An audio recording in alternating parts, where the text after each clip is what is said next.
Hey guys, we are live, and this is the for the old breed. I want to make sure we are up. I think we are live. Yes, we are live. Uh, and would you bring your jacket?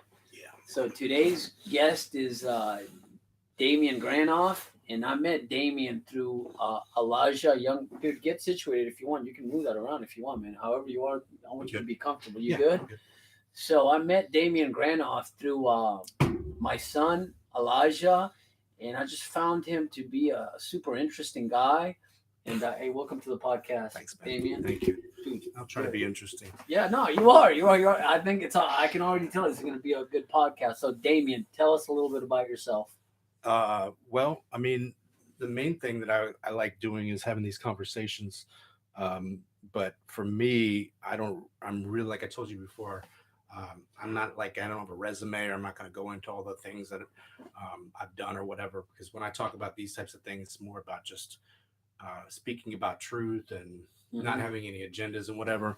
Try not to have any ego either. Okay. So I will answer any direct question you ask me, but to talk about myself, that's like not something that I usually start off with. Okay, so Yeah. if, because we are in the, I met you through the jiu-jitsu community. You're a jiu-jitsu guy too, right? I'm a beginner jujitsu guy, Okay. in the sense that it's something I'll do for the rest of my life. I'm working on getting into a training routine where I'm protecting myself from injuries. Of course, because we're older. I'm very susceptible to getting tweaked out. So, but I got a good chiropractor now, Mm-hmm. going regularly. So they're keeping stuff Mm-hmm. like my shoulder, like literally gets like stuck to my scapula Mm-hmm. from sleeping on my side. So I have to go in, and he does he does extremities. So, And how old are you? 48. So we're exactly the same age. I'm 48 too. So we were getting into the rabbit hole. I really wish I did I did Aikido yeah, for nearly 17 years. I really wish I had started doing jujitsu 17 years ago. Really? That's what I would have. Yeah, I think Aikido's it's some useless bullshit. So there's some things in there that can be used, and they're applicable depending on who gets the drop on who 1st. But I wouldn't take the McDojo position of Aikido, because they show the worst, most possible rejects of representation of something that isn't real. I'd say if somebody wanted to see like that stuff in action, you can look at some of these not Ukrainian, but these Eastern European dudes that do it, where they don't have gis, and they don't get into the traditional sense. They go out and they pound each other and and put each other into the ground. So it's more like they're testing to see what works and how it works, like within a Krav Maga sense, where it's like a system of fighting rather than a martial art. Traditional Aikido comes from Japan, so there's a lot of, it's steeped in etiquette and all this other stuff. But the person who ended up inventing it, Moriai Ueshiba, was really big about not having any competition. But the problem with that is the competition is what keeps us honest and tests whether shit works. Aikido didn't want to do that. So myself and another friend of mine, Amos, who also trains at Tsunami, which is part of Team Octopus's, he's same as me. He's a second degree Dan in Aikido, and we both do jiu-jitsu now. He's actually a blue belt. But we saw the holes in it. And so my initial interest in BJJ was to figure out how to get a good acumen of groundwork so that I could fix some of the holes in Aikido. And then it got to the point where it was like, you know what, I just want to learn this like for the martial sense of it. I'm not even interested in trying to patch holes or anything. I just want to go learn this new thing. But when I've seen those sayings on jiu-jitsu walls where it talks about you're coming into somebody else's environment, like you're going underwater with sharks when you're dealing with jiu-jitsu, because all the things that happen with like judo, which is a lot of what Aikido we do, is a lot of judo-esque type of stuff, has to do with differentiation of your weight distribution versus throwing somebody at certain speeds and taking out inertia. All these things are existing. They don't exist on the ground. The ground is like now the third component to the discussion, because you can use the ground to your advantage to sweep somebody or to press them. Mm. So there's a lot of holes in that in the Aikido traditional sense of it. And Mm. so without there being any testing of metal, we're all kind of LARPing, we're throwing on some pajamas and pretending like, things are working. So there's the range of motion is done completely with the techniques. So the people that are taking these crazy break falls and stuff, sometimes they're doing it to make it look good. Sometimes they're doing it because they've passed the tipping point and they have no other choice but to fall, or it's going to hurt. Because you're talking about if somebody doesn't tap submit, then they go to sleep or something breaks. When you're tipping somebody's weight against them, if there's nothing left underneath the fourth, leg of a tripod or the third leg of a tripod, then everything collapses just because that's how things go when they're missing those things. So I'm looking at it now like I'm just kind of starting over. But the back in my mid 30s, I was training 3-4 times a week. Now it's like a tweak of an injury can take me out for 5, 6, 7, 10 days.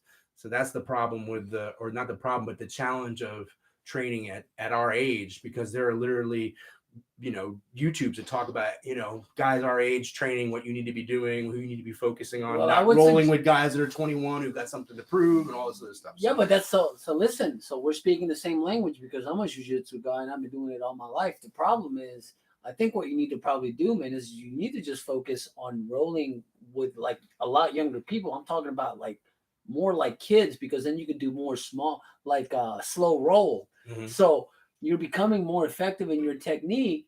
But see, we can go to a dojo right now, a jiu-jitsu place, and we're gonna be fucking dealing with like 22-year-olds. It's like you don't want to be dealing with a 22-year-old that fucking works out. Well, the main thing because now, he's gonna hurt you. I realized that not working with somebody my size, because I ended up rolling on last Friday night with a dude from Tsunami, and we went like 15 minutes. And it was it was a battle the whole time, but he was smaller than no, he's blue belt, but he's smaller. So I haven't most of the time, a lot of my experience with rolling is I haven't been conscious of deciding who I was going to roll with that made sense. Yeah. So a lot of times, a lot of bigger dudes, a lot of guys that outweigh me, and that whole I'm not fast enough or I don't have enough facility to deal with being smashed. I can't get out from underneath the load quick enough. So and they want to fuck you up. That's but that's the cool thing about people who be on your team is they do, but they're also your people. Like I won't do a tournament again. I did that, and I was like, these people don't even know me, and they're doing this for some plastic thing you put around your neck. I was like, that's not the risk versus reward thing. Was like not at our age, Damian. That's what I'm saying, man. Like I'm focusing here at whatever I'm focusing on the kids program over at Monsuda, because then I can still get my jiu-jitsu, not get hurt, and I can still roll, and I can still have fun. I don't want to go against a fucking 22-year-old kid, because he's going to end up fucking hurting me, even if he's not as technical as me. Yeah. Yeah. Well, that's the whole thing is when I went to the first tournament, it was a Fuji, and I saw his name is Rick James, but his last name is Rick something James, else. really? Yeah. He's over at Alliance, and he was reffing, and I was like, wow, I can't believe how many white belts are here. And he looked at me like, dude, this is like, these things are like white belt heaven. This is where everyone goes to see if what they've been doing for the last month or 6 weeks or 3 months is working. And it was my third training with jiu-jitsu. I went to the tournament, and Amos was the one pushing me like, oh, you gotta see. And I just realized like, okay, it's real.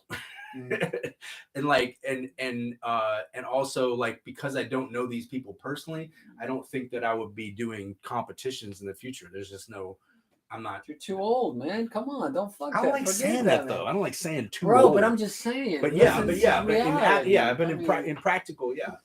Dude, you're only 48. I'm just saying it's like compared to like a 20-year-old. They've got nothing to lose, man. That's the problem. Well, no, it's not even that. It's you talk about because I know advanced martial arts. I also know that when people are at a certain level, they don't know what they don't know, and then that makes them reckless. If they've got, you put the adrenaline in there, and you put put someone in a position where they feel compromised and they feel like they need to scramble, that's when all the problems happen. So I think for me, I'll be more rolling will be more something that I think I'll be doing when I'm literally got more skills underneath I got 2 stripes on my belt. So Oh, you're a white belt, two stripe stripe. white belt. Okay. Yeah. So it's I mean I've been doing it, but it's like I haven't been consistent at it where I need to, because this is one of the things that Muhammad was telling me, because I originally was going to go to 10th Planet. Oh, you know Muhammad? Yeah, because I liked the no-gi aspect of it, and understanding that you may not have the hooks. Yeah. What do you do then? You know, and it was so far away. I was living in Stone Mountain at the time. It was like 45-minute one-way trip. Since I couldn't make it happen. But one of the guys, Amos said it, and Muhammad were like, "Hey, you should do some no-gi," which I'm going to do at Team Octopus this week. So now let's take away the hooks and all the staples, and let's start seeing how things work in motion, and work on getting better at motion, and then maybe that'll help my gi game better, because there won't be so many obstacles to moving and seeing what works and what doesn't work. Like for me, when I first went to Alliance, they don't let you roll until after 60 practices. Jesus. So you the whole time I'm like, well, I don't even know if any of this stuff works. You don't have any resistance. You're working drilling. So there's one way that they look at it over here, and then the other side would be that Team Octopus is like, hey, as soon as you feel comfortable enough to, they're making sure you've got coaches that are making sure that people aren't, that everything makes sense and people are protected. Yeah. So I mean, there's some supervisory things there, but another jiu-jitsu friend of mine, she was like, hey, you know what? Just go in there and do the drills and do the practice and watch the rolls. If you can't find somebody that you feel like isn't going to put you in a place where you're that, because I got so many tweaks when I started that I was like, man, I got to figure out what works for me. Otherwise, I'm never going to be able to be in here consistently. Yeah. Well, so, but who are you rolling with? Were you rolling with like blue belts, black belts, big guys, or white belts that don't weigh me? No, I don't like it. But they always look at me like, "Hey, come on, man!" And I'm like, "Dude, I'm like slow roll." How big? But how much do you weigh? I weigh 190. Okay. We're talking about like guys that are 250, 6'4". Jesus. One of them, like a couple of them, one of them was a cop, another one was just a big dude. So we used to say this is in any martial art, you have big guy Aikido, you got little guy Aikido. I'm sure it's the same thing for jiu-jitsu. It's learning how to use those things to your advantage. So the little guy does have to learn some things that the bigger guys don't, because that's part of their defensive mechanism. And then figuring out how to make things work with they can out-muscle you, they got to out-technique you. Yeah. So, but the large guys, when they come in and they're smashing and they're moving so fast, if I can't move fast enough, and I should be because I'm in the middle of the circle, but if I can't move fast enough, then I get put into a compromising position. Now they got side control, and I may not, I can shrimp, but I'm telling you, shrimps never work the way I would hope they would. Like, I guess I got to get better at it, but there's not a lot of times where because you're dealing with resistance. This guy over here is like he's like, but I don't want you to shrimp. And he's holding you in positions to try to keep that from happening. Man, I say that all the time, but then I see Elijah and he goes against like guys that are ginormous. It's because his technique. Oh, it's just but that's what I'm saying. He's getting into those places of mastering the nuances. This is why it's, even if I was able to get the drop on somebody who's advanced, they got 25 moves in the back of their head they're already ready to do. So that's I think, you see it, Henry Gracie does it. He'll get with, like law enforcement dudes, like a room full of law enforcement guys, and he'll just tap them all. He just toys the women. Yeah, basically, that's all he's doing. But for my contribution to training what I did train before was to realize that it all has to do with being relaxed. And that's when you can make the greatest movements and you can pull the stuff off the best, is when you are relaxed. And that's, now I have to manage my, like, my claustrophobia of having some hot, some fat, fucking just a bunch of meat on top of me. I know, dude. I've rolled against some fat guys. Well, listen, all right. So listen, let's switch it up a little bit. So listen, the name of the podcast is called For the Old Breed, and For the Old Breed, it's a podcast for men, about men. So I want to ask you, because you said, how long have you been divorced for? Since 2020. 2 years, 1 year and a half. All right. So I was married for 28 years. We spoke earlier about this. So I want to know what your thoughts are on what's going on with like the dating market. So I will tell you from everything that I see on YouTube of, I mean, as a man, and this is just a direct question, what are you looking for in a woman? I think at this point it's compatibility. It's you have more things alike than you do different. Like Mm-hmm. in the beginning, when when I've always been attracted to, the flame and the hot mess and all that Mm-hmm. kind of stuff. But at the end of it, like you were saying earlier when we were talking, that you are more in the center, Mm-hmm. and I think that everyone is in the center I think so for the too. most part. I agree. You I have agree. your conservatives and you have your liberals in those extreme circumstances. But if you ask 100 real questions of any individual, Mm. you're probably going to find that most people are in that centrist type of thing.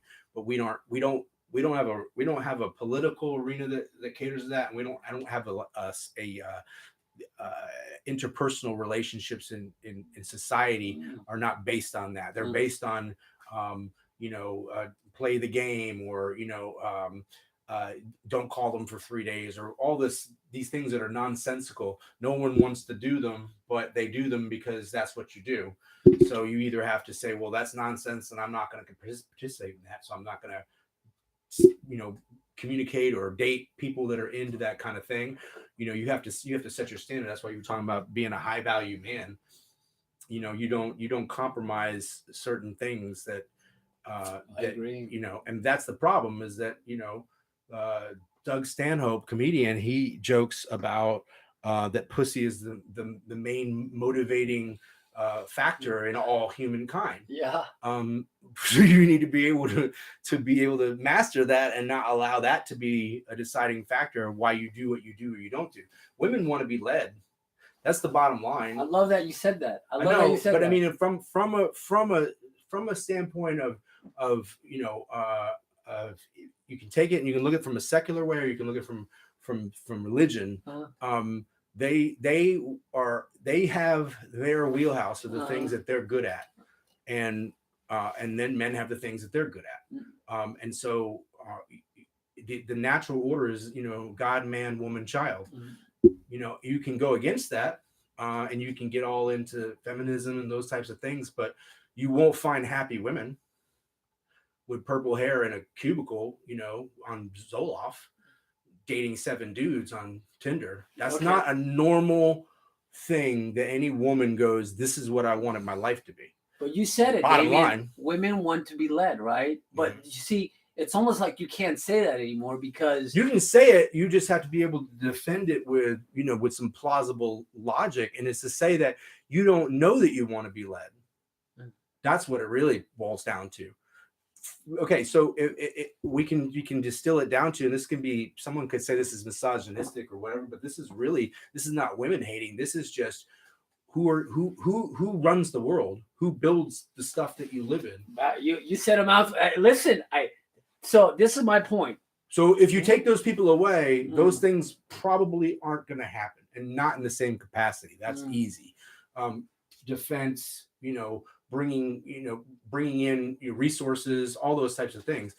But the lie has been sold by whoever, the Rothschilds or whatever. They wanted to break down the family structure back in the 50s. We want to get a second income because we want income taxes, and we want to break down the family so that the mom and dad are all both working, so that we can shape the minds of people moving forward. And that's the destruction of basically the family structure. Yeah, For even BML, BLM are on record with wanting to take the father out of the equation for the family. So you want to talk about there's no more men and men are in short supply. You didn't have anybody raising those men. What else would you expect to happen? So there either needs to be there has to be some kind of structure in things. And my upbringing and my father is not the head of the household. So I either would follow that or do something in stark contrast to it, which is probably what I'm about. Yeah, but how did you become the man that you are today? I mean, so how did you figure out that men must lead? So men must lead and women must follow. Do you agree with that concept or no? Well, they should follow in the sense that they're talking about generally being led in a a more general sense. So it's not like you do what I say. No. It's more we stay in our own lanes. You know, if you need to get your vehicle looked at and there's a problem with it, you know, that might be a better situation than I don't know, she might be a mechanic, but you're gonna leave things to things that people naturally gravitate towards. So you talked about women have feelings and men have solutions, or we're talking about being practical. That's another communication thing. The book was written, men are from Mars, women are from Venus. They would communicate with a different language. Yes. So when you ask a man, you know, will you take out the trash? Sure. You just asked me to do something, and I said, yeah. Can't you take out the trash? Why won't you take out the trash? Those are challenges. Mm-hmm. So are you challenging, or are you just asking for the request? Mm-hmm. You know, so that the challenge with that is a nagging kind of thing, which automatically puts the man in a defensive posture to say, well, of course I know how to take the trash out. You know what I'm saying? Mm-hmm. If it's just phrased in a different way, those certain words hit the frontal lobe, I guess, different than other ones. So I just with this whole, you know, female empowerment, you know, and many guys I would say the manosphere, have you gotten into like the red pill movement and all that stuff to where I don't know what color pill I'm anymore. All right, so listen, so when, you know, like I don't want to be taking the stupid pill. I got you. So listen to an example. If you're a guy and you're overweight, you're just a fat piece of shit, right? In today's society. And it's okay. You're a fat piece of shit. And he knows he's a fat piece of shit. But if you're a woman and you're overweight, you're a model, you're empowered. Like, we can't tell women anymore, like, listen, you're fucking fat, lose weight, right? Because if not, what happens? You get canceled. Is that not true or no? I wouldn't even have the conversation. Huh? But you see it on social media, Damian. That's what I'm saying. Oh, yeah. But I mean, like, you know, social media. It's a big driving force. Look, how many people want trans story hour? I don't even think if you ask the most woke people if that's what they really wanted. It's a very small percentage that's driving the whole, like, the woke movement. And I feel like if you don't give it any credence, and it won't have any power. It's like there's a very small amount of people that really think this is an important thing. But when it comes down to it, if you have some kind of a global collapse, those things won't be important anymore. What things will be important is if you can eat, if you have a place to, have shelter, that kind of thing. I just can't get sidetracked by those types of things. It's almost like by giving it energy, you're almost kind of complying with nonsense that's allowing the thing to kind of continue. So Morgan Freeman said this one time to Mike Wallace. Mike Wallace says, "How do you deal with racism?" Morgan Freeman says, "Stop talking about it." And he said, "What do you mean?" He says, "Well, stop talking about it. I'm going to stop referring to you as a white man. I'm going to ask you to stop referring to me as a black man." There is inherent logic and truth to that kind of statement, because you're not accepting the binary of what racism is. We used to call racism prejudice. Mm-hmm. That's what we used to call it. And there was a literal action word that says, well, you are literally disqualifying someone because of fill in the blank. Yeah. Now racism is used as the even more broad term, and then ends up has no actual value or definition, because it's like you telling somebody that they look nice over and over again. Yeah. After a while, it doesn't have any more power. You take away that power because you've put everything into this weird false binary that doesn't even really exist. If you can start now, you can use a word like racism ends up being you're gaslighting somebody by saying it to begin with. You're automatically putting somebody on the defensive. I'd be like, there's no we're at a point now where these people are getting canceled that are having these kinds of, like, the Joy Behars and the all these people on MSNBC. They're all like losing their footing because no one listens to this stuff. Like, I've seen, like, it's a very the left, or a lot of the people that I would want to say, hey, what do you think about what's going on right now in the administration? They're nowhere to be found. They're secretly and silently wishing that things were really, really different than they are. And so I don't even think they're with it. So then you go, well, who's left? Well, it's just the people that have the agenda. And because nobody else wants to stand up for themselves and say, that's not what we believe anymore, or we're getting sold something we didn't decide, we didn't buy to begin with. Listen, Damian, but look at the stuff with the COVID. I mean, you listen. The COVID. Listen, You go to a restaurant, you put a mask on, they sit you down, you can take the mask off. It doesn't make sense, man. It's illogical. Right. It's illogical. The nonsense of it is, first of all, you're coming into a private establishment, they can do whatever the hell they want. They can just tell you to go kick rocks. Of course. If you just don't comply, you don't do it, they can either ask you to leave or they'll leave you alone because they don't want to be in an uncomfortable situation. Nobody really wants to tell you to do it anyway. So in my position is, I'm not going to comply with nonsense. I might not be able to eat here either, but I'll try my best to go in. I'm not trying to go in there to flaunt it, to say, but at the end of the day, if something's nonsensical, you have a responsibility yourself. If you're going to be a high value man, they said, well, I'm not participating in that. Most people aren't complying. That's the problem. That's the problem, Damian. That's the problem that we're having. But like we talked about before, it's a certain part of the useless eater population that will exist no matter what. They're not somebody you can go wake up to. In the history of the world, nobody ever woke up from someone going, wake up, and shaking them. They've got to either come to that conclusion on their own because of circumstances that have changed their mindset. But it isn't going to be from you shaking them. Like it said in the movie 7, John Doe says, hitting people over the head he says, what does he say? He says, talking to people now, you can't just shout at them. You have to hit them with a sledgehammer, and then you'll realize that you have their strict attention. So the stimulus in which to get people's attention has to be ramped up, essentially, to wake somebody up, and it isn't from on a message board somewhere. It has to be something real. So this whole thing with the Ukraine thing is just to me, it's just another distraction. It's there's something you can blame the supply chains on, or energy prices going up. Yeah. But I think there's a complete agenda that's hidden to us, and it's probably just money. It's probably not something crazy nefarious. It's probably just people lining their pockets. We just got out of a 20-year war, man. I really don't think that we need to have American.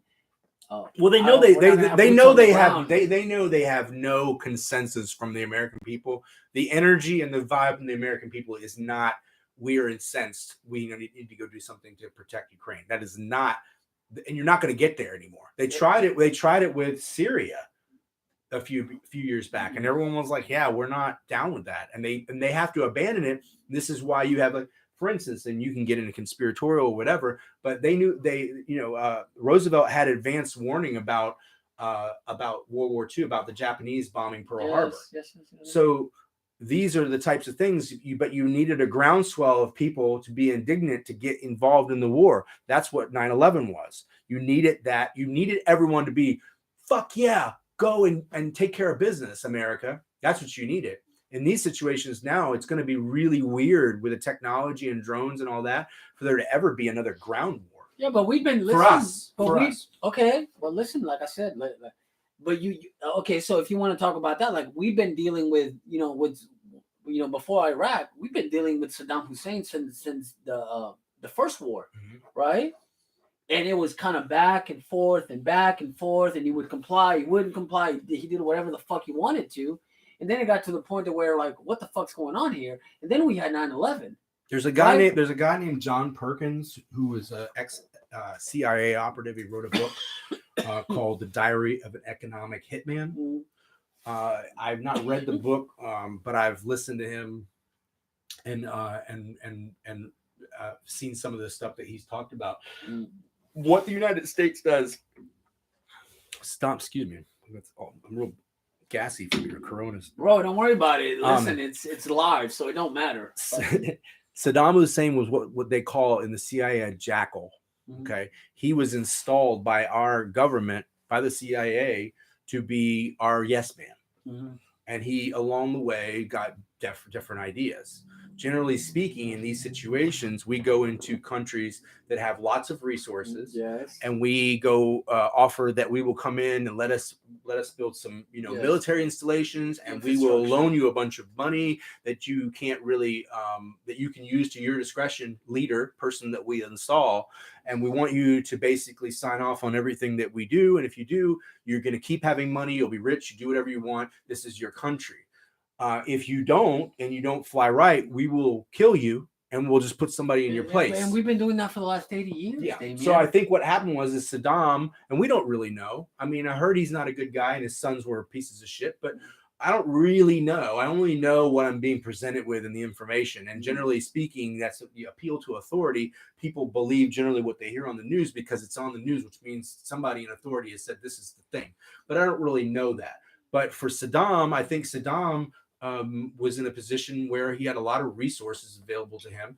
And we've spent an enormous amount of money in humanitarian situations and aid to other countries throughout the entire United States history. And we don't ever seem to really get anything back for you and I, John Q. Public. It's something that has to do with the administration and a bigger economic situation that's being affected. But we don't see we don't see the things that are out there that, for instance, like the 9/11 stuff we were talking about before. We only know what's being presented, and then we have the facts that are in dispute against that, which is where you get into the conspiratorial stuff. Okay. But everything at the end of the day is always still backfires on the official story. JFK, 9/11, Gulf of Tonkin with Vietnam, World War II. You only are given the information that's given to you. You make that decision based on that and what you think is real. Right now, I think that everything that is going on, you need to look at it from a larger lens, like somebody that's involved in the CIA. So let's start with JFK. So I believe that Lee Harvey Oswald, he did it. He was in the Marines. They taught him how to shoot. He didn't shoot from that far away. He literally fucking went to Russia, married a Russian woman, and they were going to kick him out, and he fucking slit his wrist. You know that, right? Yeah. So, we know what the stories are. So on the JFK thing, there's a documentary, you can find it on Vimeo. It's hard to get on YouTube because YouTube has shadow ban stuff, or you go to click on it, then it's not there anymore. It's called "Everything Is a Rich Man's Trick." Okay. JFK to 9/11 is by a guy named Francis Connolly. It's about 3 hours and 20 minutes. There's bite-sized versions you can watch, or you can just watch the whole thing. I probably watched the thing a dozen times. And this is not even from that documentary, but they've had snipers that have used the same type of rifle. It was an Italian rifle, I believe. Yeah, it's kind of like something you get from like Woolworth or something. Yeah. They weren't able to make the shot, and not as a moving target, and not from that trajectory. In fact, this guy Francis Connolly goes into that there were six hitmen that were doing a triangulation because they were not going to rely on one person to pull the shot off. That Oswald was part of the situation, but he was a pawn. He was a patsy. Yeah, but he didn't take the shot. But people find it.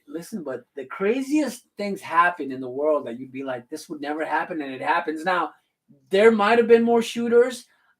People have a hard time basically believing that an unimportant person who's a nobody could kill the most powerful person at the time. There's like, in the world, right? It gets into like weird fuckery stuff. Like, for instance, the policies of the Secret Service would not allow for anybody to be in the buildings with windows open. But who the fuck rides in a fucking convertible? Nobody knew about that, Damian. Come on, there's footage of one of the Secret Service guys being called off, and you see he's walking with the motorcade as they do, and he's called off, and he goes like this with his body language, like what the hell? Like you're taking me off of what my job is.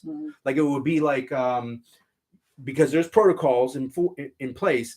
you can't just do whatever you want. They've already decided what things are going to be happening. So if your job is to watch the president from this angle, and someone pulls you off of that, and you know that this is breaking protocol, and you do and there's footage of it, and the body language is what the hell.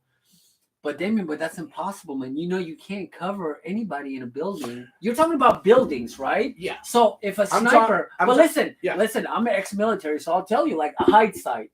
If a sniper wants to shoot somebody, he's not going to be hanging out of a fucking window. And I'm not even a fucking sniper. A hide site. Yeah, but you already use the window. You're going to be away from the window. You told him everything you need to know. Sniper. He wasn't even using a sniper's weapon.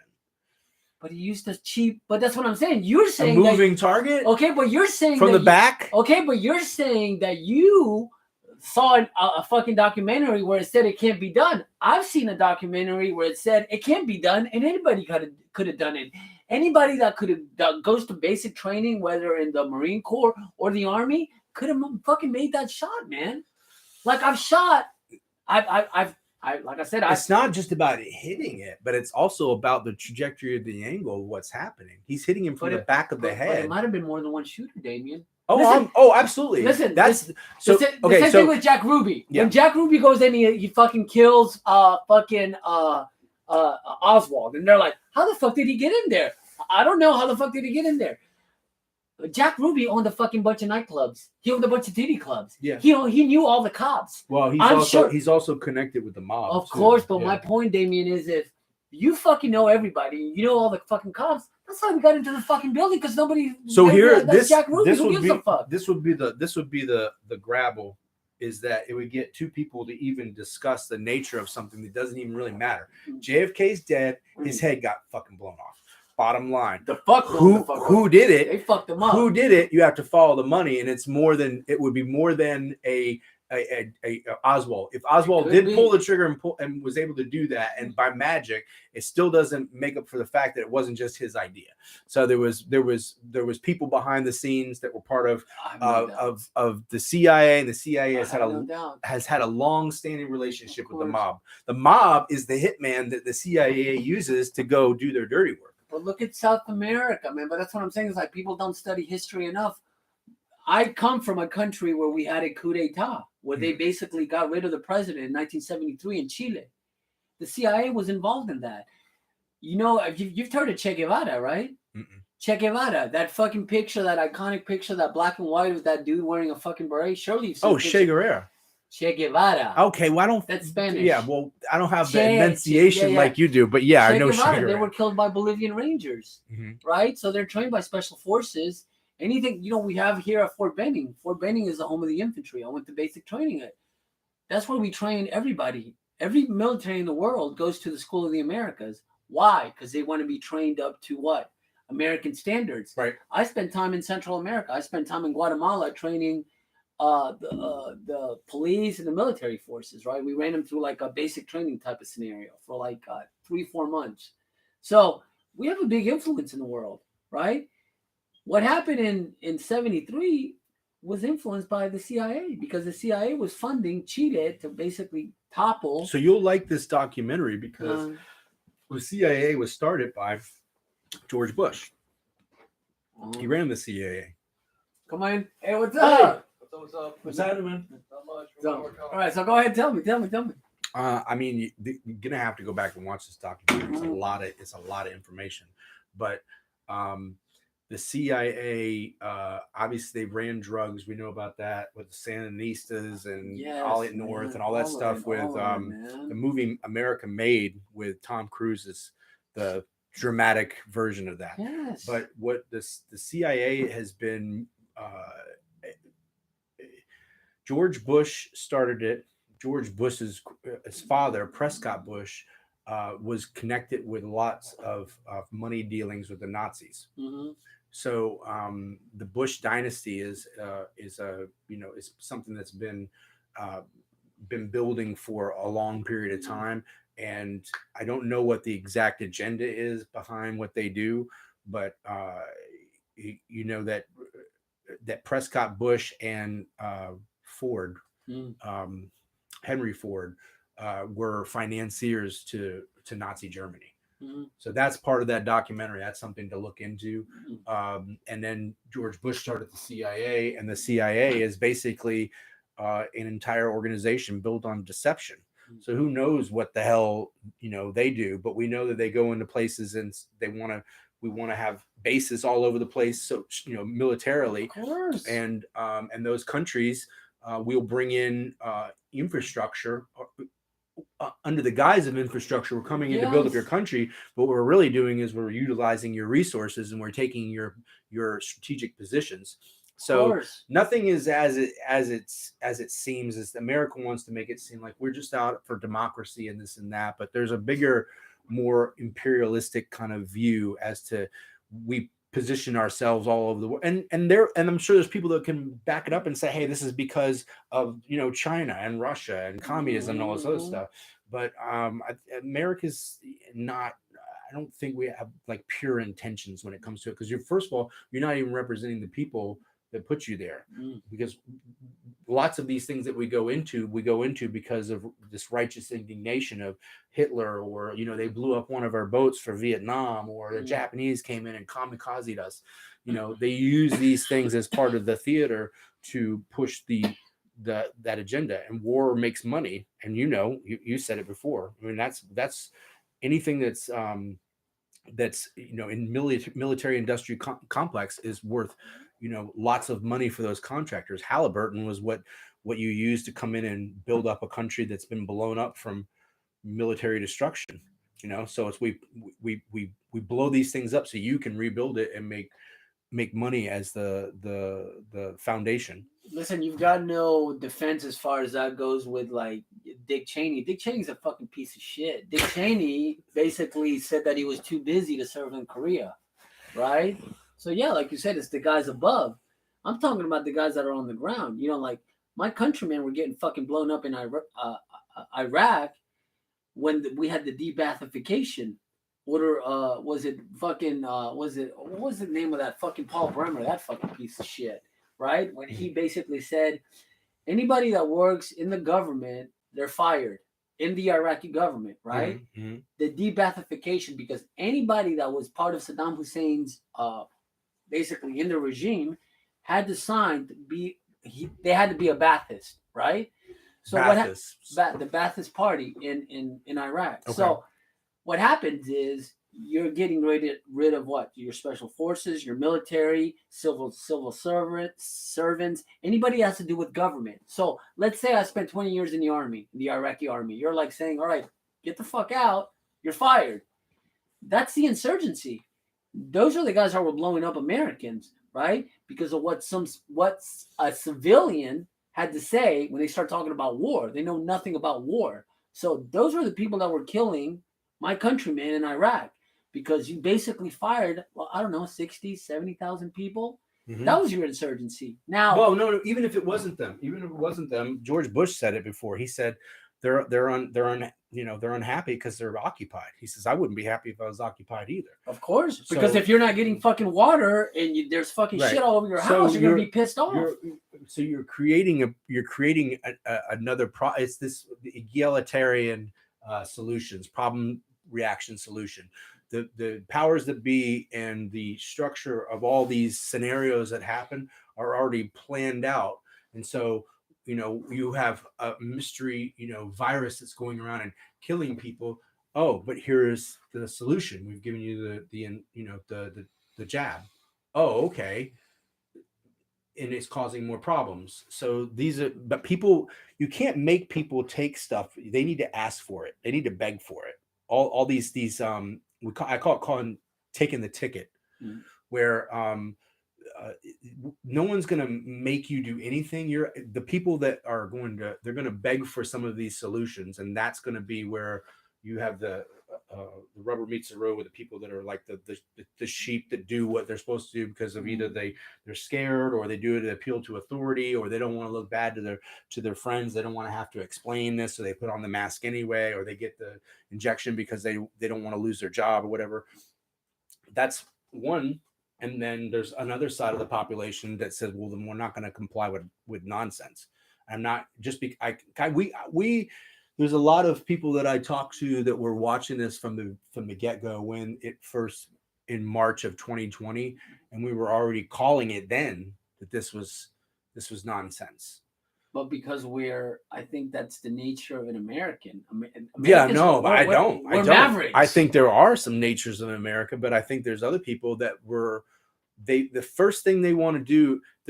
I feel like the media is so psychological that it's almost to the point where it's ingrained in you that you're almost having to you're having to fight the fact that things that don't make sense to you on TV, you have to.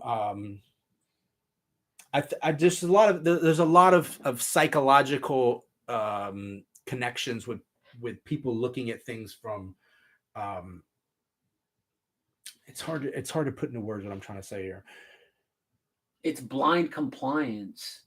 It's blind compliance. Have we not learned about blind compliance through World War II? Have we not learned about that?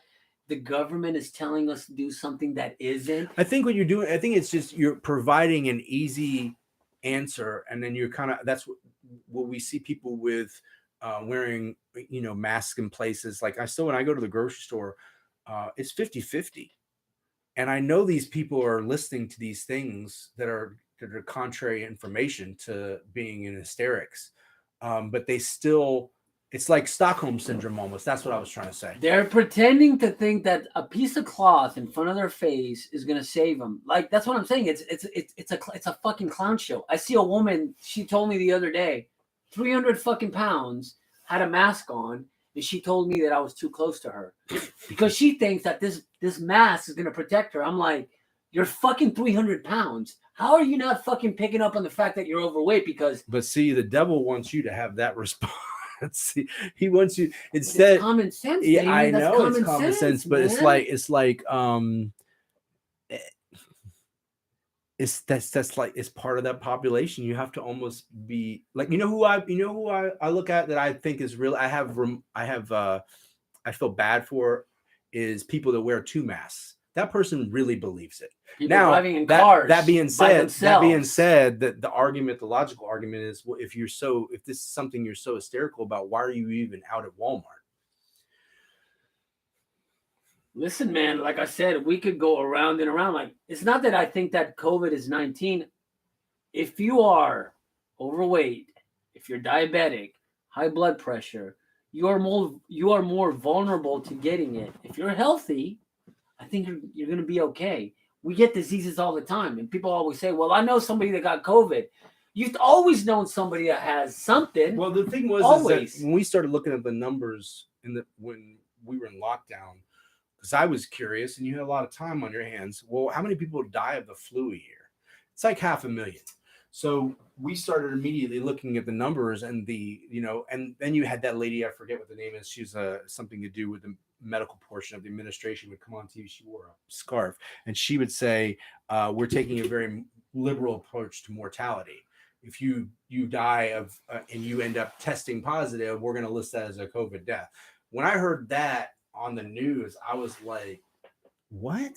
So you're telling me that when you look at the numbers, the causes of death are going down in one particular thing, but they're going up in another, and you're not looking and saying, wait a minute, how many people die a year of the flu? Oh, 500,000. Well, how many of those people that died of COVID had the flu? We don't know. We don't test for that specifically. Well, then how do you know of the 500,000 or 700,000 people that died? How many of those people were? I think there was this souped up flu. I think it killed people, but I also think that there are comorbidities. And I know a guy who's in a hospital in Virginia that works out of there, and he told me a story of a guy who killed himself. He came in, he tested positive for COVID, went home, killed himself, and they listed it as a COVID death. But Elon Musk said it himself. The guy's a genius. He said they find an arm. The fucking arm has COVID. You fucking get into an accident, a motorcycle accident. You died of COVID. Why? Because hospitals are getting more. They're getting money for everybody that dies from COVID. Yes, I don't even know how that works, but I know that's a thing. But you've seen. I mean, I know people that work like plumbers. I know people that work in hospitals, and I've asked them. They said the hospitals are overrun.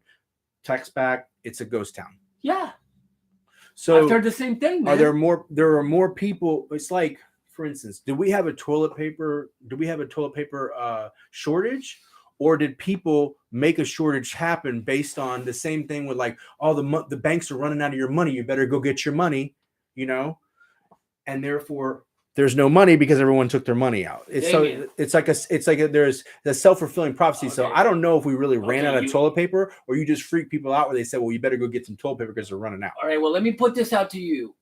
If you're worried about fucking wiping your ass, don't worry about it. You can wipe your ass with a rag. You don't need toilet paper. You need fucking rice. You need fucking canned foods. You need water. That's the last thing you need to be thinking about is fucking toilet paper. You could get a bucket of water and wash your ass in a bucket of water if you had to make do. But it don't matter how much toilet paper you have. If you don't have any food, you can't shit anyways. You see what I'm saying? You see how stupid fucking people I are? see where you're going. It's fucking retarded, man. It's like, what is happening to my country? Do people have any common sense? You're going to have a year's supply of toilet paper. You don't have any food. Yeah, I think it's that's that whole thing. There's the distractions. So yeah, I think if for you want practical measures of what people should know is they should have at least 90 days worth of food. They should have excess water. If you had any kind of a collapse, even on like a smaller level, um, there's we are such pussies and we have no backup plan for what would happen if you ran out of power for 3 days. The only thing closest I've had to that is like when we have those ice storms here, and the once in a while your power might be out for a day and a half or 2 days. But that's the thing. Like I know a girl that's got a bug out bag and she's got like an actual location to go to if things really. But I mean, 99.9% of people they don't have that. So the people that are going to be in any city, any city will be out of food in 2 days if you stop trucks coming in. Yeah. So Great point. yeah, That's a great point, man. so I bought one of those little survival things, like 3 tubs of food. You get yourself some jugs of water, the big 5 gallon things. I know a girl's got she's got 90 gallons of water underneath her staircase, and she's got like 9 months worth of food. But if you got to a point where you're having to do that kind of stuff, I mean, like there's bigger fish to fry than all the problems that people have with. Yeah, because people are going to be looking for you. If you have that, they're going to go into your house. Right. So They're for instance, take it from you. I don't have just that. I also have I have ammunition. So I've got my AR. Yeah, I've got my AR pistol. I think I've got like 1,200 rounds of 5.53, or is it 2.37? 5.56. 5.56 and AR. Yeah, and what do they also call it? 2.23? Is it 2.23? Well, it's both. It's from different measures of the. Is it? Yeah. I can only go by what the Army. Yeah. So I've got 1,200 rounds, and like that would also be considered to be a commodity that would be your money if things got really, really tough. So I'm diversified with a little bit of food, got a little bit of ammunition. But like that's the thing. The other thing is I don't think it'll ever get to that. I think that they want to make people fearful of lots of things that I don't think will ever happen. But I think as a contingency plan, it's not bad to have just even thinking about it from a disaster standpoint. Having some backup for food and water and ammunition, which you can use as currency if things get tough. Yeah, you can also get water out of your water tank, right? Your water heater. Yeah, that's good to go. But yeah, listen, I do that too. But I don't know, man. Like I said, this ongoing thing with COVID has like just destroyed a lot of lives. A lot of businesses have gone out of business. I haven't followed the protocol. I don't wear a fucking mask. I don't need to wear a mask. I'm healthy. That's how I look at it. If I die, I guess I was meant to die. Well, think about it. Like, okay, so they always need a boogeyman. And so your boogeyman was terrorism for the longest time. And that spell is kind of worn off because I mean, in part and parcel part of wokeness, we can't. They got pissed off that we were going to shut down international travel when things started getting weird with the pandemic. So there's the xenophobic and all this other bullshit. that's happening. Um, but I think in the general sense that you kind of need to look at, you kind of have a certain amount of humor when it comes to all this and take things in stride. You know, but then it all comes back from, you know, what you believe in. Like, so I believe God's in control and things are going to be fine and they're going to work themselves out for the best in the end. If people are, you know, have more of an atheistic vibe, they look at it like, oh my God, despair, World War III is coming. What am I going to do? Should I have kids? All this other stuff. Um, I think it's whatever you make of it. You have to decide. You're either going to take things and look at them with the right perspective, or you're going to get bogged down with all of the nonsense and all the fear mongering. I think like fear is a cortisol. There's a cortisol response to that, and people that'll screw your health up. I think a lot of people's health was screwed up by the pandemic by just them advocating that you don't do anything, you know. Um, so I like to try to look at it from, if you want to look at it from solutions and practical, like what am I going to do in response to this? And so I try not to focus on how retarded stuff is, because that I can't change that. That's going to be, and there's going to be a certain amount of that. So if you go into each day realizing that there's definitely some people that are really, they're not engaged and they're not very bright, or they're not using their they don't have enough healthy curiosity, those people are going to exist, and I can't let them like jam up like my whole, like, you know, vibe, because they're going to exist. So I just try to gravitate towards the people that I know that are like your tribe and you can count on, and these are people that have your back. And I think that everybody's going to have a plan. We don't have a plan. We don't have a plan as a country, you know. um, if your job's going to fire you because you don't want to do the mandate, um, what can you go do? Like what like if your back's against the wall, what will you be willing to do? Will you dig a ditch? Will you mow a lawn? Those types of things. So I think we're a lot of this is kind of, we're playing make believe with, even with the bad stuff that could happen. I mean, that's how I see it. You say mandate, and that's the problem that I have with fucking government. I just opened up a new business. It took 6 months to open up a business, and I got to spend almost $30,000 on something that the government mandates, Mhm. right? So the government doesn't pay for it; they're making me pay for it.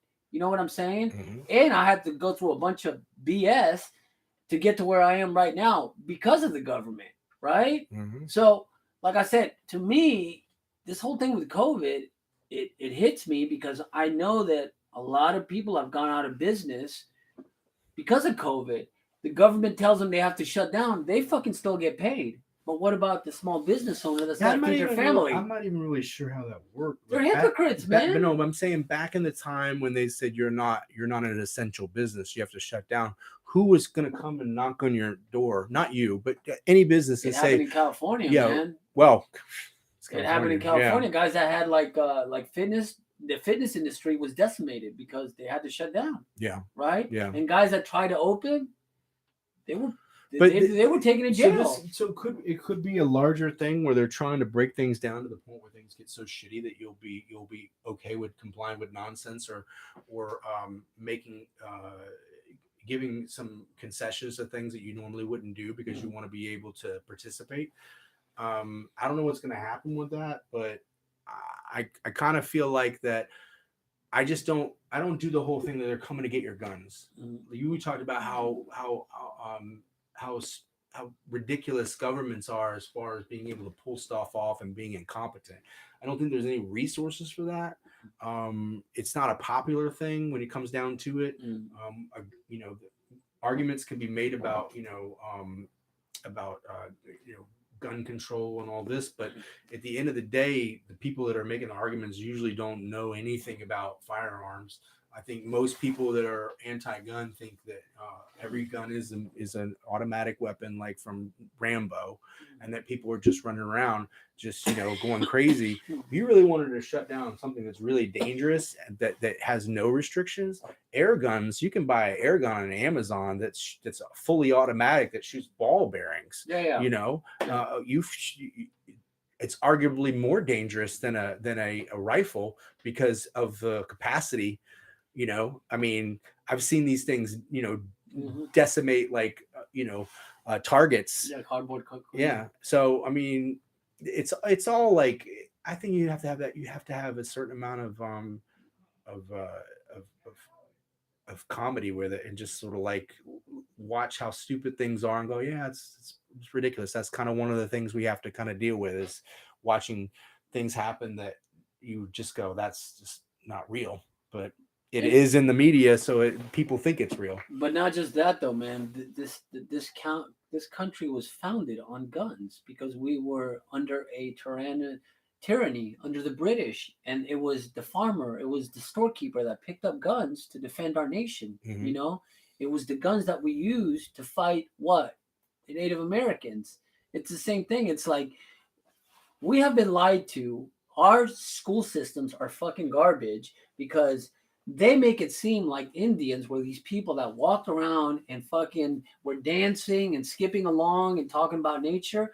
We revere the Indian. Why? Because they were warriors, and Mm-hmm. they would either they would start a war, end a war, and then start a war all over again. They'd smoke a peace pipe, and then they'd do it all over again. Because why?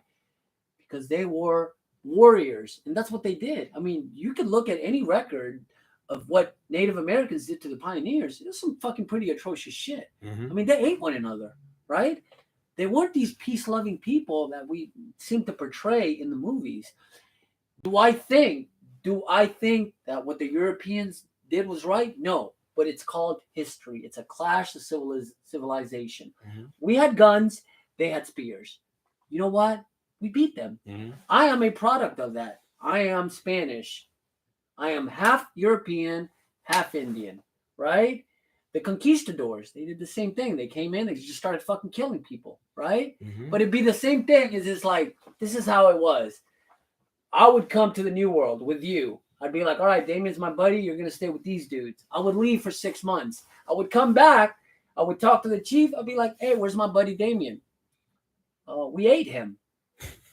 They ate you. That's what they would do. So history uses the indigenous people to their whatever their advantages. Either they make them really kind of benign, Thanksgiving wise, or they make them like they would chop your head off and eat your eyeballs. So somewhere in the middle. Somewhere, yeah. Right? But even that is probably a boogeyman that they use to their to their advantage for the agendas, whatever that time. Now it will be your invisible virus. Viruses are dead. So viruses don't jump off of me and get on you. That's not how viruses work. So there's some things to be looked into that with what they call exosomes. So when someone gets a flu, their body is detoxifying, and they call those exosomes. So the whole thing with the virus is also it gets weird because we're talking about, we're going back into things that are still theories. So the boogeyman is a virus, this thing you can't see that's dead, that now has doesn't have any symptoms, but you may be passing it to someone and killing them, by the way. So that's that. And the next thing will be, I think, will be the cyber attacks. Is and then we're gonna, who knows what the next wave of like of nonsense agenda is. But I think the main thing is to try to keep you in fear, or keep you clutching on to things that don't matter, like your job or money or whatever. At the end of the day, if the lights shut off and nobody had any power, you'd have to go figure it out. Those are the people that will rise, and the other people that that live in inner cities and stuff, they're going to have real problems, especially people that I have a gun, you don't have a gun, you have food, your food is now mine because I have a gun. So those are just like law of nature type of things. There you go. So it's survival of the fittest. It's going to be right? interesting. At the same time, I also don't get into the whole the despair of all this stuff happening that probably won't happen, because if our economy fails, and the entire world economy fails, which means everything collapses. So China and Russia, whether or not they agree with us or they hate us because of our freedom or whatever, they do realize that there's an economic global a community going on, and everything trickles down. So I don't think they're in any interest in like invading us or starting a nuclear I don't war think or all so. this stuff. I I don't think think those are all like, look at the Cold War. We spent all this time, everyone just fearful and hiding under desks for bomb threats and stuff, or bomb drills, based on something that isn't ever going to really happen. So um, Well, I mean, we had a good example of Hiroshima, but the reason why we had that is like what World War II took 50 million people, took basically died. They were killed at well, I the don't end know of about World the War II. numbers. I don't know about the numbers because we're not really good at compiling numbers historically. Okay, let's say 30 million people in World War II, because a lot of people did die. A shit ton of people died, right? So why did we drop a bomb on Hiroshima? Because we wanted to end the war. Because they looked at the numbers and are like, But we're they were gonna. about to be invaded by Manchuria already. There's historical dissidents in them saying that the Japanese gave in because we bombed them versus they're just not in a position to fight. You know, there's Japan rebuilt immediately. There's not any nuclear fallout there, so Mhm. there's some weird stuff with. But look at Japan now, Damien. What is Japan like? I mean, I've heard it's a beautiful place. Now, am I justifying dropping an atomic bomb on Hiroshima and Nagasaki? No, but I'm talking about the lives that were lost during World War II. Like we were ready to end the war. That's why we did that, Mhm, right? mhm. And then of course we had the Russians. And the Russians are. I mean, you know what's going on right now in the Ukraine, Mhm. right? But why do they want the Ukraine? They want the Ukraine for the natural resources. That's why Oh they want yeah, and the it's not about. I don't think it's um, about NATO and lines, invisible lines in No, the it's the sand. same reason why Yeah, Hitler invaded Russia. That he wanted their natural resources so he could continue the war, sure. right? But it's this great thing that we talk about history. I'm not. I don't know Putin. I don't get where he's coming from. We don't even have people translating. I don't even know what he's saying. This is one of the things that I used to work in law, and one of the things I learned about language is that um, just because you're talking to somebody who's in Spanish, right, and their family member is translating for them, I don't know that the family member is translating what I'm saying to them properly. I don't know. They don't know what I'm saying is being translated to them Perfect, properly. perfect, So this perfect. gets into like this book by Don Miguel Ruiz called The Four Agreements. They talk about being impeccable with your speech, what comes out of your mouth, who hears it, what their reaction is to it, what they deem your information to be important or reliable based on them knowing you. So if someone tells you that a movie was no good, does that mean the movie was no good, or does that mean that it wasn't their Yeah, taste? yeah. But we take that and we Of course, we we run with it. yeah, we run with it. Perception is reality. No, listen, you said it perfectly. And it's differences in cultures. I could say something that's for me, it's something regular, but to you, it's offensive, or it may not make any sense to you I because don't it's even think different perception is languages. reality. Different I think languages. perception is just perception because someone can be completely dead wrong. You can still be righteous and say, I was wrong, but I wasn't lying.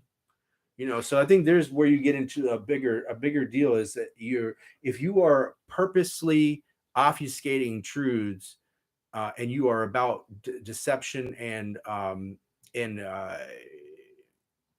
then that's where you're the fruit of the spirits. Mhm. You know, um, anything that has to do with the upside down or I'm trying to use the word it keeps coming to mind. Um, Jeez. um, when someone says perception is reality, I think to myself, perception is sometimes just perception. Sometimes.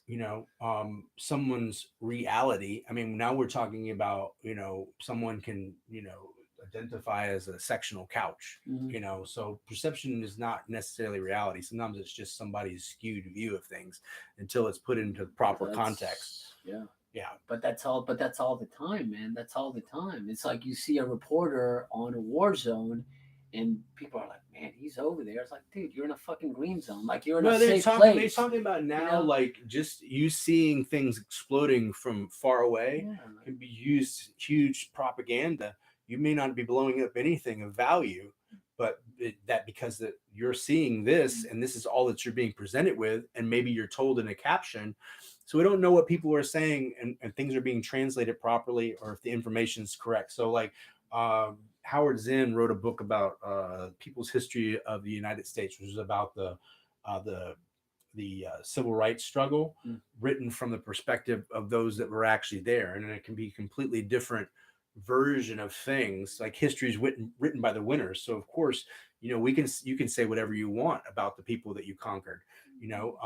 People thought like Gaddafi was a crazy kook, but apparently his people loved him. So you have to go, well, wait a minute. So what is the other side of the story? I don't know, but apparently he did a bunch of good things for Libya, and we characterized him as a crazy lunatic, crazy person, and we got to go ahead and blow him up. So, but I got to look at it like, well, what would the CIA? That sounds like a classic CIA type of operation. We get the people to think, yeah, go ahead and bomb him because that guy's a bad guy. I don't know anything about him. I don't know what's real. I only know what I've been presented with. And nowadays it's like journalism kind of dead and has been dead for a few decades now. So you see there's a lot of commentary, but we don't really know what's really happening. It's very easy to fool people. And I've seen these things where they'll have videos and show a certain place, and they'll put a name on it. This is what's going on here. You'll find out that was actually footage from something that happened somewhere else in a different time in a different scenario. I see it all the time. That's what I'm saying. I'm the same way. I don't believe anything that the media puts out. They have their own agenda. But listen, I gotta go to the bathroom. I want you to talk about, because you've said it more than one time. I want you to talk about your faith. Like you said it a couple of times. What does your faith mean to you? I gotta go to the bathroom. Go ahead, man. The stage is yours. Hold on. Is there anybody live there? Yeah, it don't matter, bro. We're gonna put it out, and people are gonna see it. Say what you want to say. All right. What does my faith mean to me?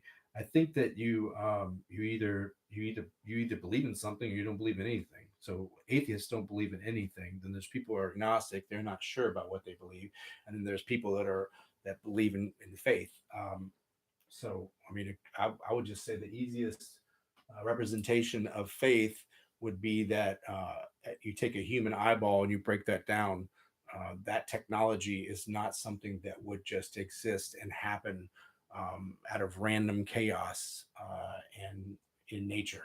So the human eyeball being deconstructed even by Darwin will say it's almost tantamount to finding an iPad in the middle of the forest and just saying, oh, I guess this must have just evolved from nature.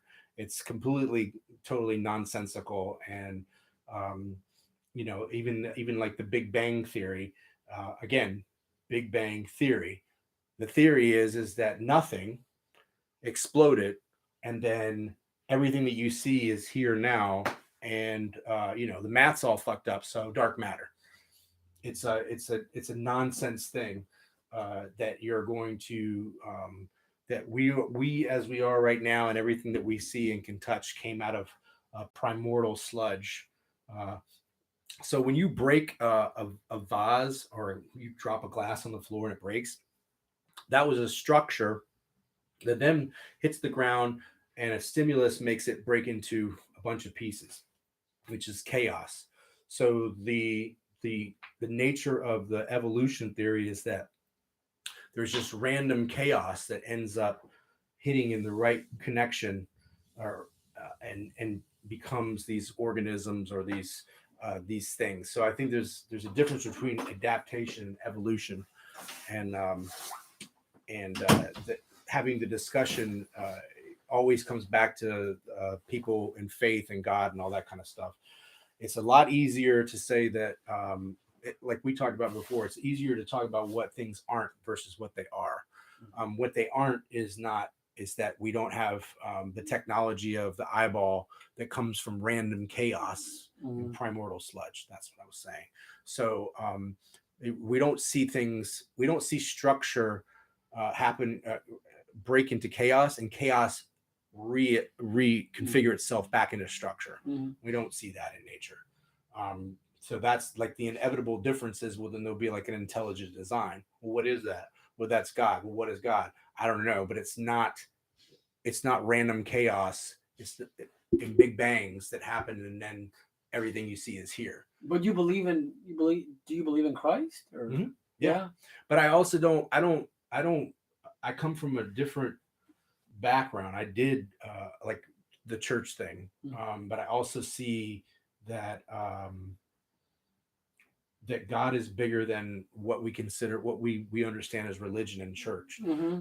and so I think that people don't. They get into. They want to like I follow Jesus, but I don't worship Jesus. Like I don't like get all Yeah, I yeah, love yeah, yeah. it's like loving God is following God. It's not a feeling. It's also a reaction and an action. So um when you get too if you get too followy and you get to feelings, you're gonna have problems. You have to temper them. So I'm not I think that you can make very, very big contributions to the world without necessarily doing what you consider really big things, because these are ripples, kind acts, trying to do the right thing to help people that you Mm. know. These are things that you'll never know what the ramifications of those are in the long term, because you don't get to analyze them on that mass scale. You just get to do this and this and this. Because the girl that I know, she was talking about this earlier, that she feels like there's a plan to being on this planet, and it's not just to be chilling. That's what she said. I thought that was funny, because I was like, yeah, I think that you can make these contributions without um, having to put on airs and do things. There's a difference between trying to be righteous and being religious. Mm-hmm. I think righteousness is following God and doing the right thing. Religious can be a whole other thing that doesn't have anything to do with with following God. There's all kinds of agendas with people feeling good about themselves because they go to a building every Sunday. Listen, I think you said a lot about that. I think you made some good points. I agree with you 100%. It seems like people that are like too religious is like everything is about God. It's like It's like God God is is too do you busy like doing other They're shit. like, do you like Christian music? I'm like, not really. Yeah. I've never heard anything that was Christian music that made me go, that made me feel anything remotely emotional about God. If people like that, that's fine. I like good music, so I Yeah. want quality music, and a lot of times I don't see that in like contemporary Christian stuff. But I don't think you have to be. Um, you can honor God by building a fence, taking care of your family, raising your children. You don't have to necessarily do these like, because Jesus got on to people about this back in those times, about people making like the Pharisees and making a big show of things, and they're being very legalistic and look at what we do and all this system.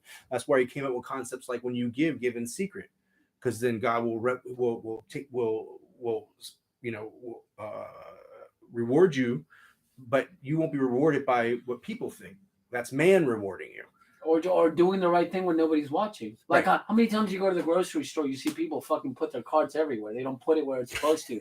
Doesn't that fucking blow your mind? Are people that fucking lazy, Damien? Does that bother you or That not? comes It back. fucking That bothers comes me. from being a courtesy clerk when I was 14, and I had to go get those carts at the grocery store. I did that too, but I just think like if I took the cart out, I should be disciplined enough to put it where it needs to go. The basic. What about trash? Seeing trash and picking it up and putting it now in the I trash see where it those needs to guys go. over at the Walmart, and they've got those little machines that'll do like all of their carts together. Yeah. I was like, that's badass. But does that bother you when you see that? You see it everywhere. It again, like, I don't want to get hung up on the failings of why everyone else sucks. You know what I mean? Like, because do you think you have a finite amount of energy every day, and you can use that for getting stuff done for work, or you can you can squander it and just sort of like fall asleep watching a marathon of something on Netflix. That's true. I think you I think you have to be a participant in, like, if things are shitty, what are you doing to make things better on your level, on your small microcosm? And if you're not doing that, you can get, I think I've been guilty of getting involved in just like despair and just, everything sucks and it's all fucked up and we're never going to be able to get out of this and all this other stuff. I don't think anything good is going to come from that. And I'm not sure that that doesn't fall under the category of worry, which is like, Jesus said, do not worry, period. He didn't say comma. But if you're really, really scared, or if it really, really, seems like a credible threat, he just says, do not worry. But that's something I think you have to practice. And I did that in a practical sense that was not related to religion when I was doing the 4 agreements, which was be impeccable with your speech, do not take things personal, don't always do your best. And the third one, it always screws me up. Don't take things personal. And I'm gonna look them up. Yeah, go ahead. Go for it, man. Go for it. Does this I don't know, every man. time. It just fucking. I don't know what happens. I just fucking lose my mind, man. I seen trash on the fucking road or at a grocery store or anywhere. But, okay, so look, if the devil is the one running this whole show, his job is to get you distracted on anything that doesn't have to do with fucking crushing and doing well. You know what I'm saying? So here's the 4 agreements. Don Miguel Ruiz is based on an ancient Toltec wisdom, and the overview of that is that you've got be impeccable with your word or your speech. So it's not even only what you say and making sure that the things that are coming out of your mouth are true, that you're making sure that the things you're hearing have been vetted, so that you're not just going along with any old nonsense that comes along because it sounds good or someone sold it to you and it sounded right. The second one is don't take anything personal, because nothing's ever personal. It's always somebody else's shit. Yeah. So if the girl at Starbucks is mean to you, which won't happen to you, but she'll be mean to a girl, it'll happen.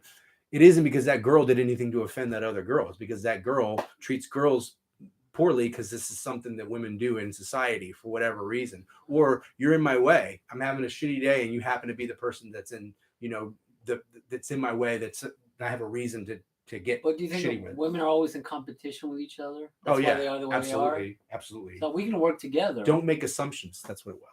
Don't assume. Don't make assumptions, because you're betting on 1,000 things that it could be, but it may not be that one thing. So it's that we go on to things we know that aren't true versus what we think things are. We tell what they are not versus what we think they are. We could think a bunch of stuff, might not necessarily be that. So I'd rather err on the side of caution and back it out with, well, what are the things what are they not? Okay, this person is not a righteous guy. He's he's trying to pull a fast one on me. So I wouldn't even deal with that person. I would just. But I can tell you can read people. I think that's just like a wisdom thing. You've just been around long enough. You've just seen enough, weird stuff. You can see bullshit coming your way. Yeah, right? But also like another thing is being like a high value man is not apologizing for things that are not your fault. And using your words, choosing your words judiciously to decide how you want to convey what you're saying. You've got to be really words are powerful, and you want to make sure that you craft them in the right way so you're communicating correctly. I think that's another thing, is that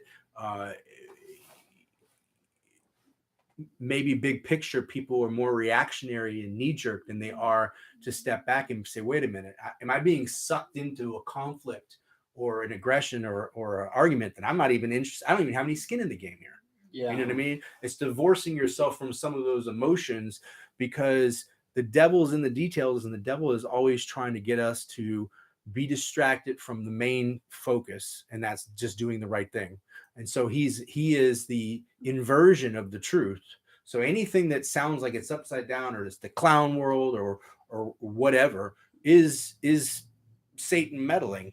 And so we can have that conversation because we believe in God. A person who's an atheist just looks at it as just evil. Okay. But there's always the other side of the coin. There's always the light side and the dark side.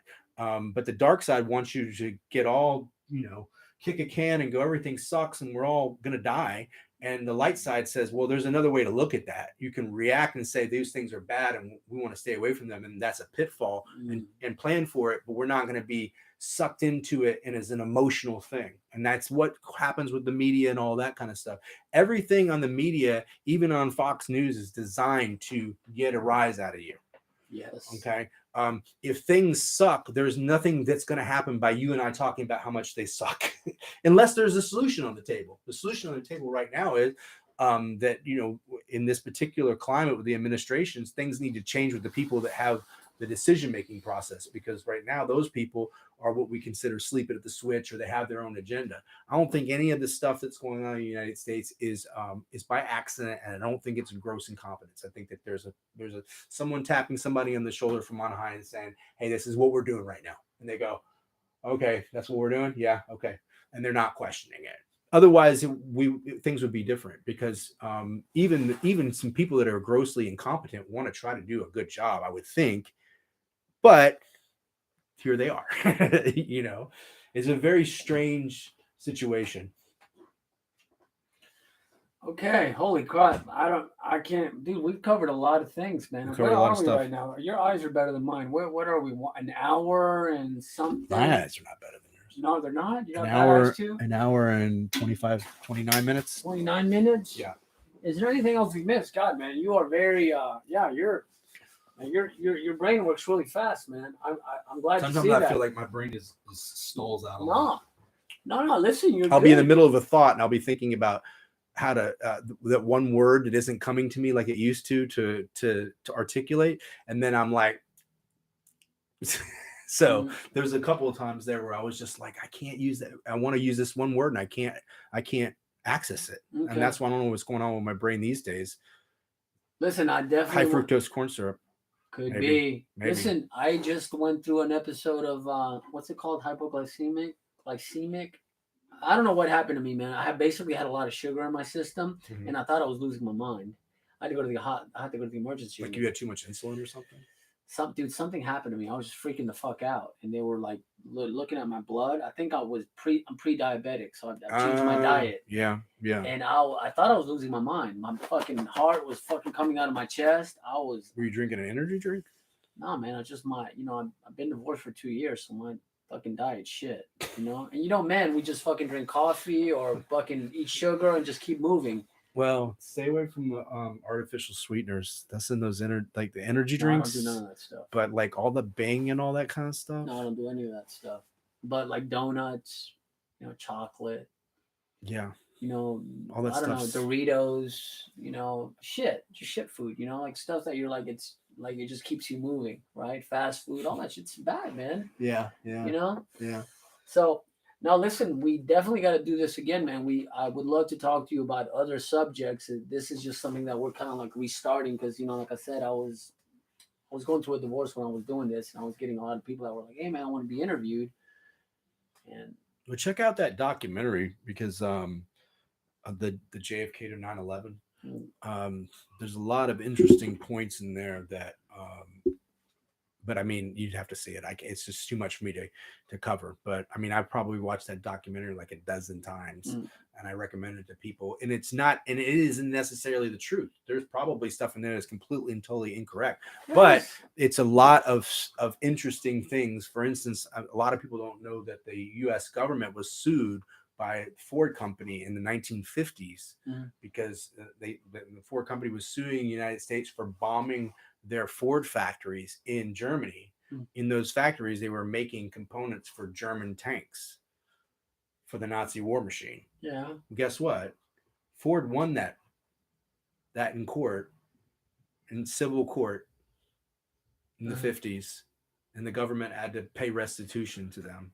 So there's all kinds of weird shit. You're like, what? Wait a minute, and then we get into like, the fact that Nazis basically started NASA. They imported all these scientists, because the way the Americans looked at it is we were going to pick over, as he says, Francis Connolly says, the carcass of Nazi Germany, and taking what we can that's quality. And these people were smart.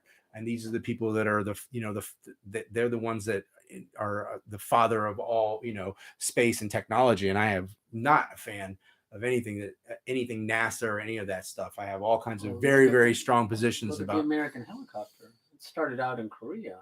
This Did is it? So Sikorsky. I mean, look into that. Mm-hmm. So basically the helicopter was tried out in North Korea with medevac. Okay. Then it was used the Hueys in Vietnam because that was air cavalry. I know we used fucking Chinooks and Blackhawks in Afghanistan because there's nothing but fucking mountains, Mm-hmm. right? So all that technology came from World War II. I mean, the V2 rockets, Mm-hmm. they were the ones that the Germans had jets, Mm-hmm. literally had Mm-hmm. jets Mm-hmm. in World War II. So they brought over Werner von Braun, who Mhm. is who's a rocket scientist from Germany. Yes, yes. So that gets into the whole NASA psyop, and I don't believe anything NASA says. Not one thing that comes out of NASA do I believe. So I have a whole other slew of ideas that would be good for another podcast if you really want to go to the bottom of the ocean. Yeah, the friend of my enemy is my friend, right? Isn't that how it goes? The friend of my enemy is my friend? Or am I saying it fucked up, right? The enemy of my enemy is my friend. There you go. See? Yeah. That's true. Yeah. So it's like, but we want to pretend that it doesn't exist. Of course. Listen, that's what happening. What do you think is happening in Afghanistan right now? We've basically built another army, and all those trucks and all that technology that we've built and have accrued. That's another prime example of you literally would have to be going against military brass and their actual recommendations to for anything to happen like it did in Afghanistan. I guarantee you that nobody in military leadership said, "Yeah, that sounds like a good idea. Let's go ahead and pull out in this fashion." No one said that. So therefore, that means that you're not only you decided what you wanted to do, you went against the advice of people who are experts in this stuff that said, "No, we don't recommend that at all." And they said, "Well, go ahead and just do it that way." So it's just so much. That's what another nonsense machine of things that tells me that they're not doing this because of ineptitude. It's because there's a specific agenda, and whatever that agenda is maybe now that I'm sure the Chinese are taking a lot of that technology and backwards re-engineering it. Of course, that's exactly what they're doing. But at the same time, we have no idea what kind of real technology exists out there as far as like tech for like top secret shit. That a prime example. I think it's a ridiculous notion that we would recognize or even verbalize that we are bowled over and just shocked at the technology that China has for that whatever supersonic missile thing. Even if that's real, why would you even say that out loud to your adversary that our mind is gravy from this technology that you have? We have no idea how you do it.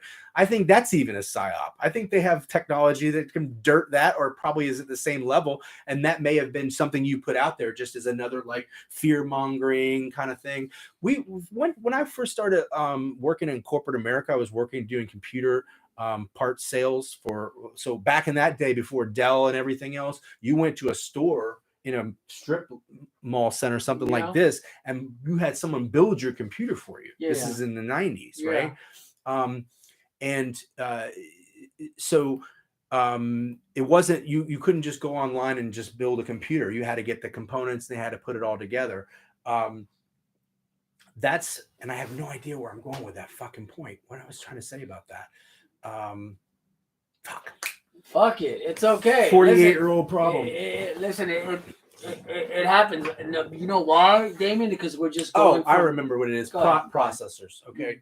To make a 133 megahertz processor versus having a 350 megahertz processor at that time period was a commodity based on what was being released as the newest, latest, greatest thing. There was no more technology in 133 megahertz than there was in 233 megahertz. It cost the same amount of money for them to make the processor, but there would be no reason for you to give somebody a 2 gigabyte megahertz processor, whatever the measure of that is. Yeah. Because we want to make money all along the way. So back in that time, a SCSI 4 gigabyte hard drive was like super expensive and super fast, and that was a huge hard drive for like 1999. Yeah. But at the end of the day, that nowadays, because of the resources, you'd be like, what? We were talking about you having a 3 terabyte hard drive would be, and then you were talking about a 4 gigabyte hard drive. So you want to trickle out all of that technology and make money all along the way. You don't want to release the iPhone 10. You want to have a 1, 2, 3, 4, 5, 6, 7. So it's the same thing with, I think, with the tech that they have now. I think that some of the stuff that we consider. Oh no, we're still up. Still up.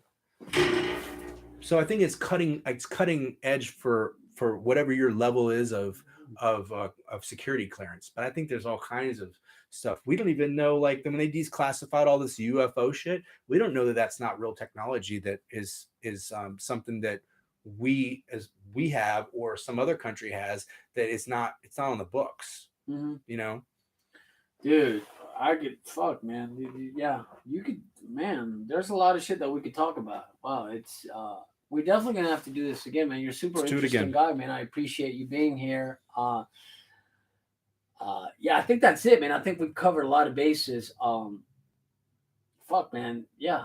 Holy shit, man. You fucking just go. You can go for hours, man. Go for hours, man. That's good, man. But listen, you're an interesting guy, man. I really appreciate you being here. I knew there was something different about you, man.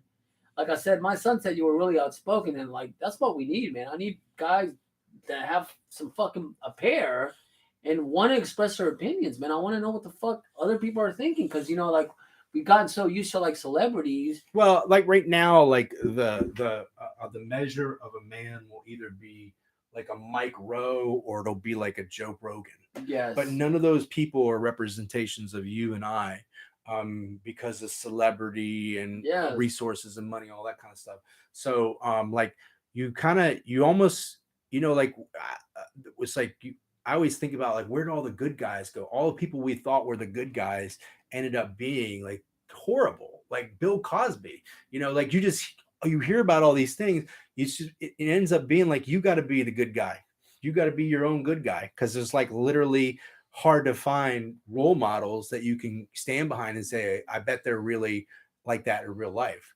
I think Joe Rogan to me is a big, huge like gatekeeper, and he's not the epitome of a man, although he purports to put off what a man is really about and what a man is. And I think that he has some things that people listen to him because he does have a pretty inquisitive mind, and he is pretty, but he also has his own agenda. And if you give anybody $100 million, I'm sorry, they can't speak truth anymore. But that's what I was going to say.